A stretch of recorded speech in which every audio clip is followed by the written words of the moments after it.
Hello, it's me, Jack-a-Lopium. Welcome along. We're back playing some more Encased. This will be episode 51. Let's just get on with it. This will hopefully be the last episode. This will be the series finale.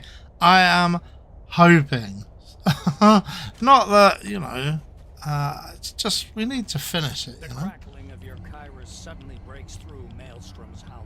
There you go. We've jumped into the Maelstrom. As if boiling about the invisible border. You throw your head back to see Maelstrom lazily swirling directly above you, but an unknown anomaly is blocking your way. It's almost imperceptible, but probably extremely dangerous. That's awesome! All of the levels that I've been using throughout an entire 50 episode series have all been pretty good, with the dialogue audible above the kind of ambient soundtrack or the music perhaps, and then this last bit, brilliant. I can't hear any of the dialogue above what's going on in the background. I don't know whether that is ambient sound or whether it's some kind of spoopy music track. Let's throw a bolt. At the anomaly. It hops about in the air for a few seconds as if bouncing on an invisible trampoline, and then flattens as if crushed by a multi-ton press and finally snaps in half. Okay, that's a bit better. I can actually hear it now. I'm going to scan it. Green rays flicker across the surface of the anomaly, outlining its spheroidal shape. Data scrolls up on your scanner display. Shall we? Let's try and get a better look. It's an irregularly shaped bubble around a dense, swirling void. The anomaly covers an area of about 30 square meters, and most of the landing capsule falls within its perimeter. That will be a problem. This is the same capsule you were going to use to get to Maelstrom. Eh? What? Read the scanner results.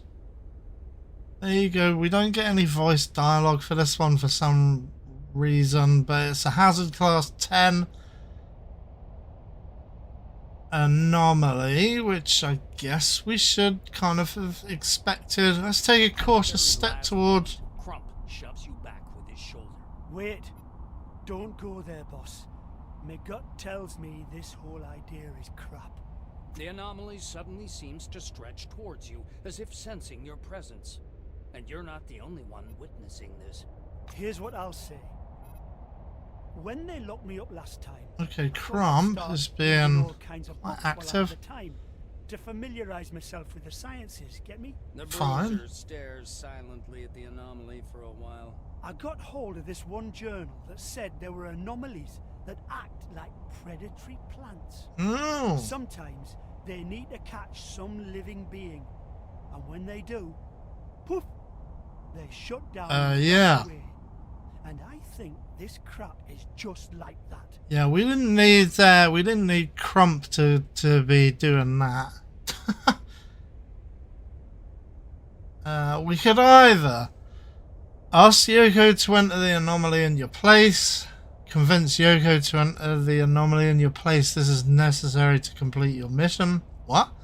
Reputation with Crump is 80. Ask Crump to enter the anomaly in your place. Conviction 60. Convince Crump to enter the anomaly in your place. Otherwise, there's no way you'll be able to stop the Maelstrom. Close your eyes and enter the anomaly. Yeah, why would we want to... Hasn't everything been leading to this? Or will we just, like, insta-die? You walk decisively into the tensely vibrating bubble and feel the space around you fill with deafening silence. Your ears pop. From your peripheral vision, you notice a rapidly approaching shadow. Crump storms into the anomaly, grabs you, and with a powerful kick, launches both of you out of the quivering bubble of distorted space. The orange examines you for a moment, then rewards you with a powerful slap on the cheek. You really are an idiot. Fine. Anomalies surround surrounding the landing pad begins to change. The vibration around its perimeter grows more rapid and chaotic, as if engulfed by a transparent flame. A moment later, it disappears with a soft poof. The way is clear. Yeah, that was a bit better dramatic reading of, you know, that. Dust yourself off and head for the transport Good luck with capsule. Maelstrom, Senpai. Good luck. That's how they say it, right? Yoko waves to you. You look back at the ruins of the landing pad once more. A purple glow seems to have frozen in the air. Somewhere high above your head, the transport capsule's cables vibrate like giant guitar strings. Maelstrom is already near. All that remains is to take the last step. So will Crump let us take the last step? Okay, there you go. We got a bunch of XP.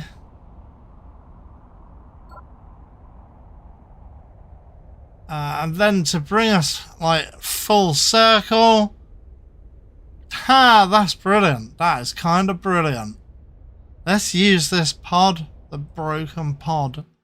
That's kind of amazing. It's like everything, and we just get out the same way we got in. Not literally, of course, because obviously that's a different...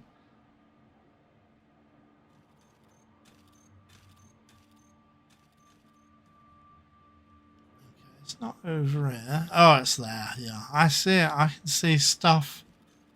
The Maelstrom, now weak and shrunk, is slowly spinning amidst the thick fog. It is restrained by the emulator's core broadcasting via the Maelstrom beacons, though still very dangerous. You touch it with your fingers for a split second, and a flow of information overwhelms you at once, stunning you for a few moments.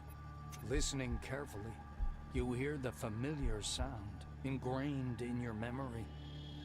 Soft, rhythmic beats, like heartbeats. You've already heard them while contacting the Maelstrom through the emulator, but they're much weaker and softer now. The surface of the Maelstrom unfolds slowly and as if reluctantly in rhythm with the beats.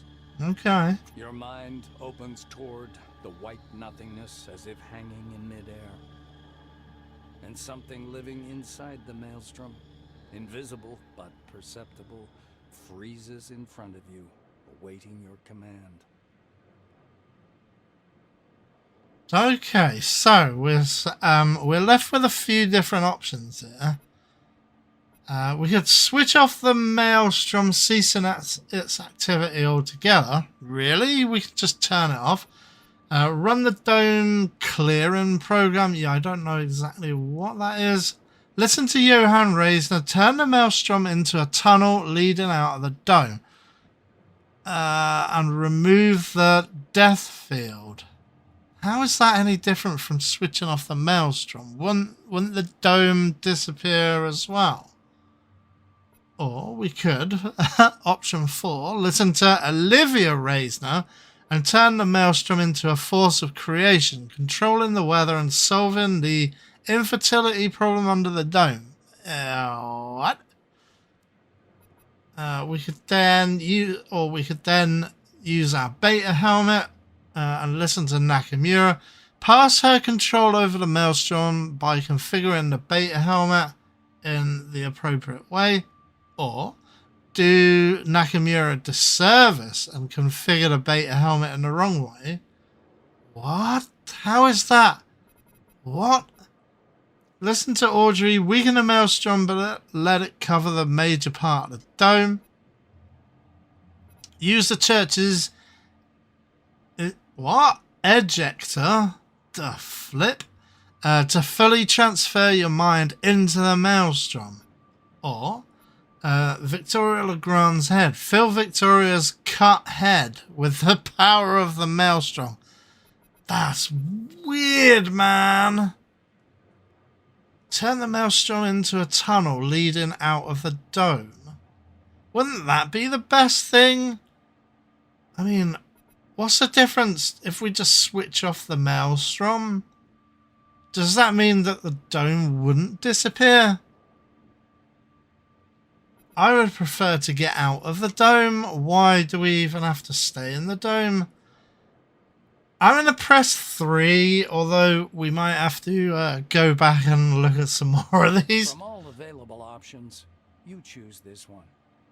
After all, who, if not the people of Carmine Heights, deserve to be the first leaving the dome that within a few years became a prison to humanity? You give the Maelstrom an order, and it obeys without a grumble. The spinning vortex widens and shoots up to the skies. A real storm rises around you within moments. It pulls in streams of whitish mist floating over the ground. You end up in an endless whiteness, in a dead, silent nothingness. There you flaming go. What has happened here? Yeah, I just don't see... I mean, why would we choose any of the other options if, like, the option is there for us to get out of the dome? It kind of makes all the other options kind of obsolete, you know? They should be different sets of things. It shouldn't have been handled in like a big long list and you can only choose one. So, but of course I'm always going to just get out. I mean, isn't that the whole thing? Isn't that the reason for our existence?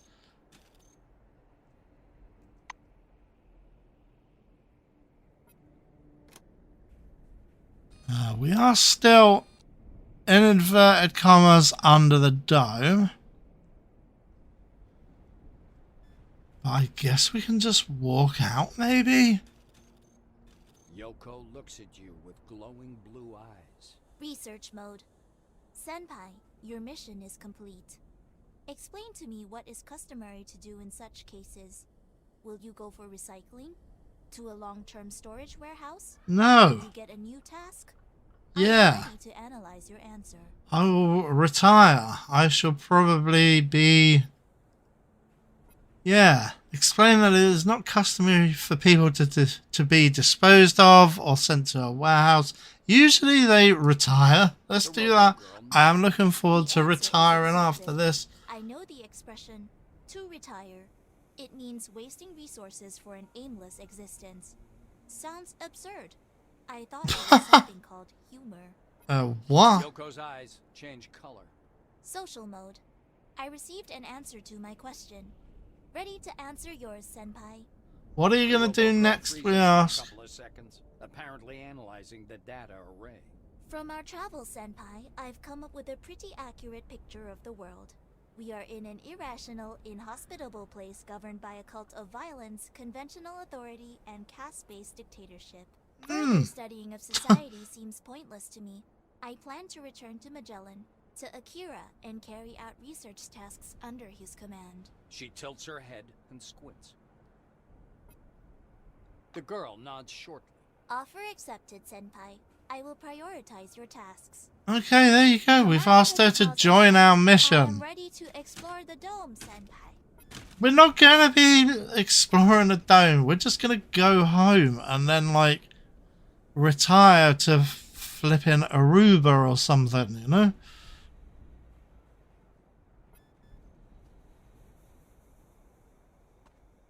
What do we do now? Hasn't this ended? Melville's standing by a huge backpack, looking at you with disappointment. It's cool to decide for others, huh? I hope you're satisfied with what you've done. I've saved humanity, woman. What more is there? Yellow dust is still hovering in the warm air, not yet settled down completely. Russo is standing near her tent, looking both peaceful and lost. I feel as if they'd taken my favorite toy from me. I'm kidding. I'm glad you succeeded. Henrietta shakes her sleeve of the desert dust, laughing. Oh, I don't know. Buy another dozen pairs of colored socks. Learn how to play pool. Maybe start drinking out of sheer boredom. But seriously, we're under the dome. A scientist can always find something to do in such a place. Awesome, but now, like, you can go into the dome and like, come out of the dome whenever you want. It's completely up to you. Chad?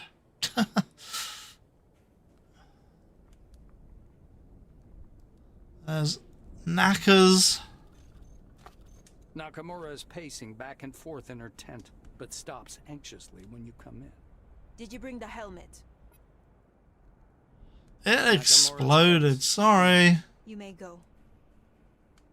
Yes, you may. She leans on her desk, looking lost. Alright.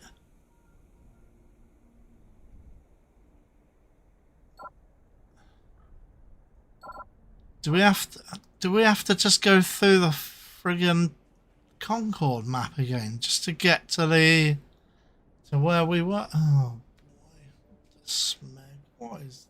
What is going on? Another milestone in the history of mankind has come to an end. There you go. Maelstrom that you have awakened in the excavation zone at C-12 Nashville facility has remained completely unexplored, much like the civilization of the forefathers that created it. Of course, Maelstrom was neither good nor evil. It probably turned out to be just a tool that humanity simply was not mature Yeah, enough to whatever. wield. Perhaps it was a communication interface that tried to unite the minds of all the people under the dome.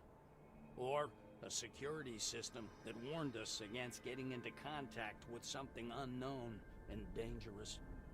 Or a creative force that transforms the world and awakens supernatural powers in some individuals. Yeah, right. That seems like a bit of a stretch, but sure. Indisputable. Maelstrom, lost in its own creation, gave rise to your incredible mind, and once in your hands, it gave you the opportunity to change the fate of the world completely. Few receive such a chance, and naturally, you took it and made your choice. After hearing Johann's ideas, you turned Maelstrom into a kind of giant tunnel, or rather an elevator, leading to the aperture at the top of the dome. Now, any living creature can exit the dome without hindrance. Awesome! After several years in forced isolation, this possibility gave humanity much needed hope. Your decision did nothing to diminish the controversy among the exhausted Baron's dwellers, but it did distract everyone from the What? unresolved problems. Well, they can just forcing go them to home. believe in an They don't early have to be successful Baron's dwellers anymore. Thanks to your help, the new committee's power grew manyfold. The former Cronus became a totalitarian bureaucratic empire. Yeah, because that was my The fault. many-fold increase in controlling policies made life in the new committee almost insufferable. Magellan people raised a revolt, which was put down with a heavy hand. Zemeckis was indeed the heart of the Phalanx. I killed him. Initiated Oh, the okay, slow cool. but inevitable decline of the organization. The Phalanx was no longer a significant political I force, see. and its power and influence would only decrease with the passage of time.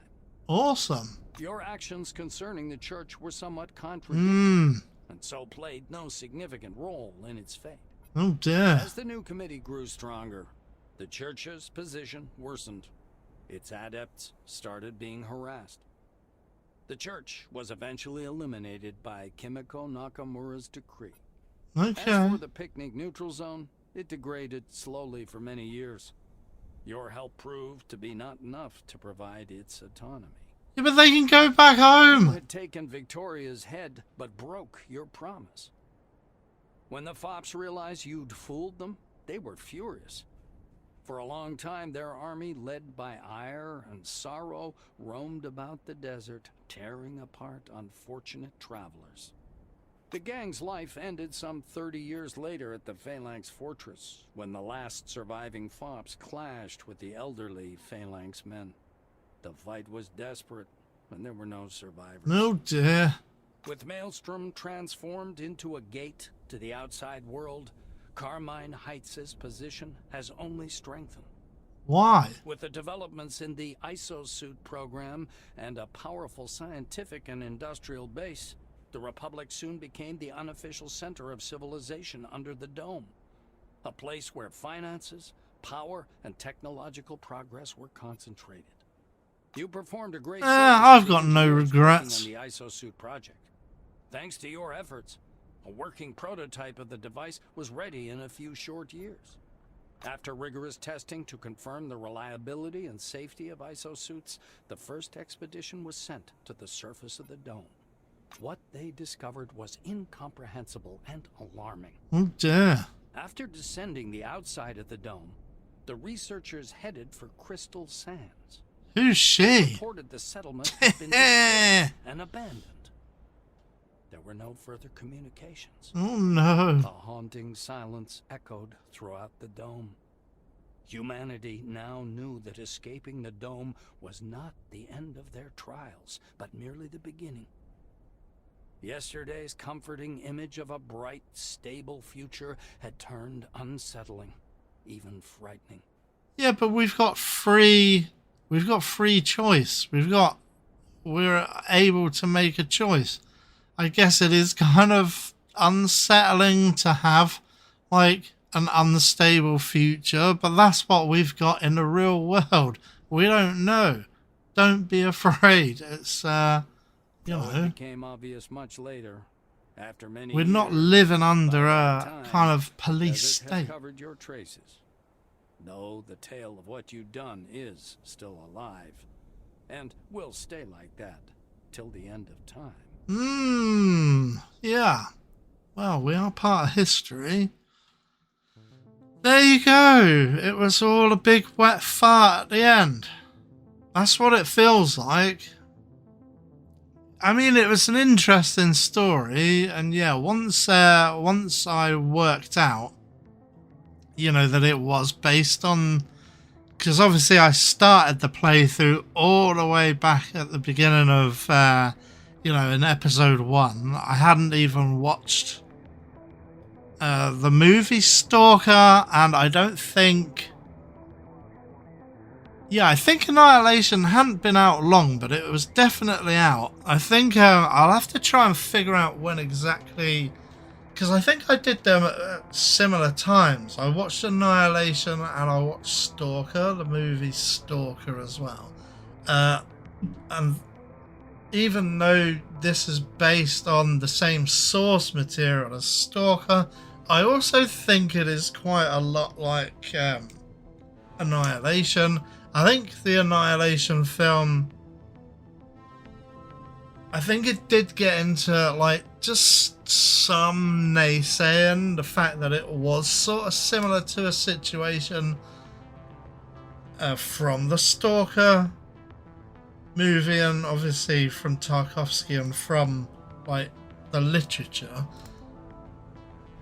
But it is quite a strong kind of trope to have this kind of bubble and then underneath the dome, because remember there was that Stephen King who did both a book and a TV show called Under the Dome.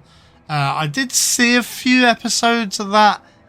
It was terrible. It was probably the worst I'd ever seen in my entire life.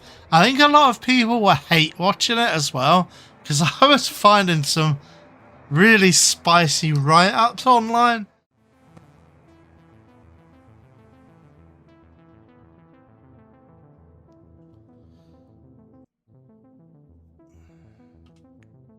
There you go, it just goes back to the beginning. Of course, there's nothing like a New Game Plus, because that wouldn't make any sense in the narrative. It's, you know, it's a sci-fi narrative. It's not a video game, if you see what I mean. We're not like,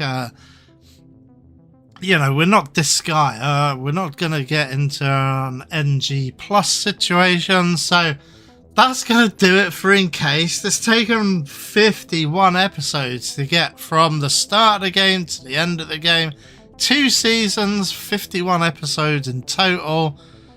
Each episode being about 25 minutes. So you're looking at about 24 to 25 hours. You can probably double it in stuff that I've played like off camera and sort of like done, you know, like exploring off camera and things like that. But that's gonna do it.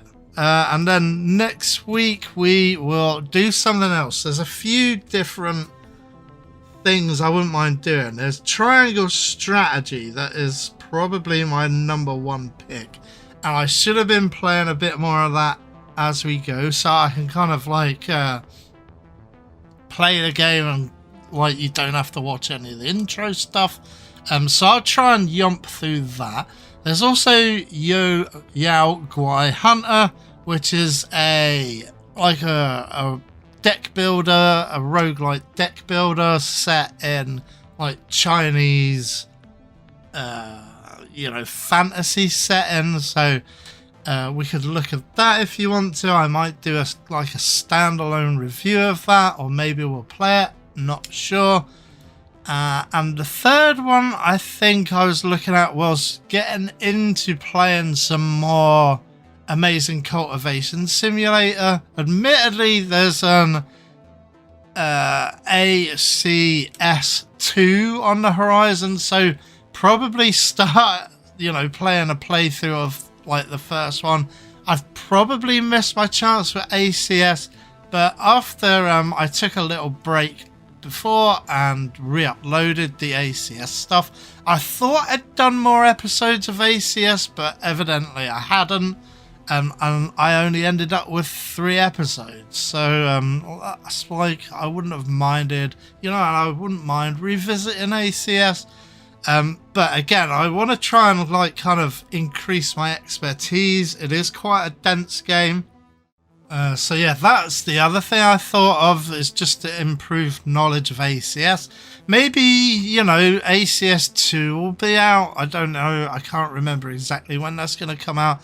But I might just kind of try and learn ACS 1, and then we'll get hold of ACS 2 when it comes out, and we'll look at that as soon as it drops. From what I remember, on the old channel, we played ACS as it dropped before. I think it was in early access when we played it. Obviously, it was on the prior iteration of the channel, but it always does look like a very interesting game. So yeah, I wouldn't mind doing something like that. But yeah, the #1 choice for me is triangle strategy. It does mean I'm going to have to do a bunch of stuff off camera. So yeah, we are a little bit ahead of the production. So yeah, we can take some time to play some games off camera before we need to do the next series. But yeah, thanks for watching Encased. Thanks for joining me for this journey under the dome. So yeah, thanks for watching. Please do leave a like, comment and subscribe if you want to see more RPG or strategy gaming in general. Alright, thanks a lot. Bye for now.